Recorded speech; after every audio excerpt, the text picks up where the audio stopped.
ओम शांति। आज है 16 मार्च 2023 की मुरली। आज की मुरली का मुख्य सार। बाबा ने कहा, मीठे बच्चे, बाबा आया है तुम बच्चों की महफिल में। अभी तुम ज्ञान अमृत की महफिल मना रहे हो। तुम्हारी मुसाफिरी अब पूरी हुई, वापस घर जाना है। प्रश्न, अनेक प्रकार के तूफानों में याद को सहज बनाने की विधि क्या है? उत्तर, शरीर निर्वाह करते 5-10 मिनट भी बुद्धि को शिव बाबा में लगाने की कोशिश करो।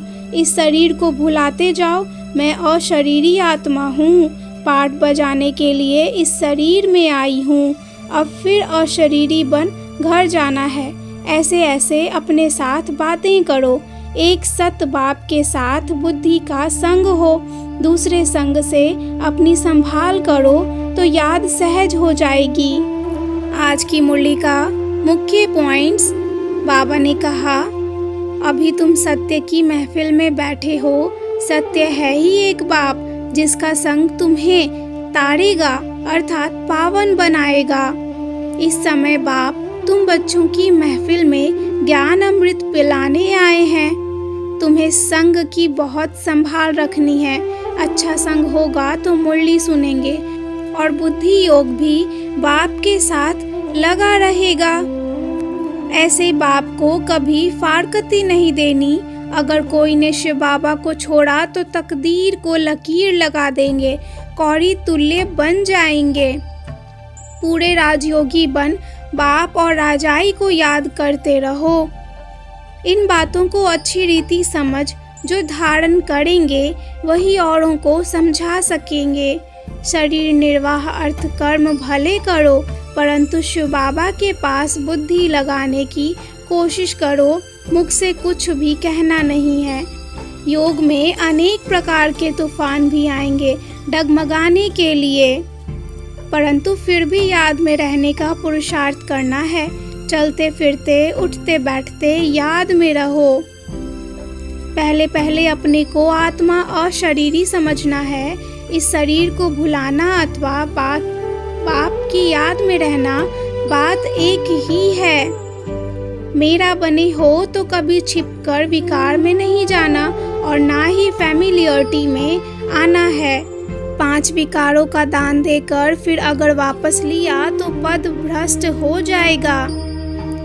क्रोध भी बहुत भारी भूत है जो बहुतों को दुख देता है, इसलिए क्रोध भी नहीं करना। अच्छा, मीठे मीठे सिकिलद्दे बच्चों प्रति माता पिता बाप दादा का याद प्यार और गुड मॉर्निंग। रूहानी बाप की रूहानी बच्चों को नमस्ते। रूहानी बच्चों की रूहानी बाप को याद प्यार और नमस्ते। धारणा के लिए मुख्य सार। पहली पॉइंट, अपनी ऊंच तकदीर बनाने के लिए विकर्म विनाश करने का पुरुषार्थ करना है। पढ़ाई पर पूरा ध्यान देना है। दूसरी पॉइंट, कुसंग से अपनी संभाल करनी है। पतित पावन बाप के संग से स्वयं को पावन बनाना है।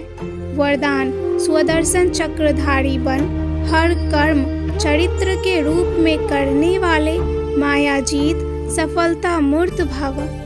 स्वदर्शन चक्रधारी बन हर कर्म चरित्र के रूप में करने वाले मायाजीत सफलता मूर्त भव। जैसे बाप के हर कर्म चरित्र के रूप में गाए जाते हैं, ऐसे आपके भी हर कर्म चरित्र के समान हो। जो बाप के समान स्वदर्शन चक्रधारी बने हैं उनसे कभी भी साधारण कर्म नहीं हो सकते। स्वदर्शन चक्रधारी की निशानी ही है सफलता स्वरूप। जो भी कार्य करेंगे उसमें सफलता समाई हुई होगी। स्वदर्शन चक्रधारी मायाजीत होने के कारण सफलता मूर्त होंगे और जो सफलता मूर्त हैं वह हर कदम में पद्मा पदम पति है। स्लोगन है, खुशी के समर्थ संकल्पों की रचना करो तो तन मन से सदा खुश रहेंगे। खुशी के समर्थ संकल्पों की रचना करो तो तन मन से सदा खुश रहेंगे। अच्छा, ओम शांति।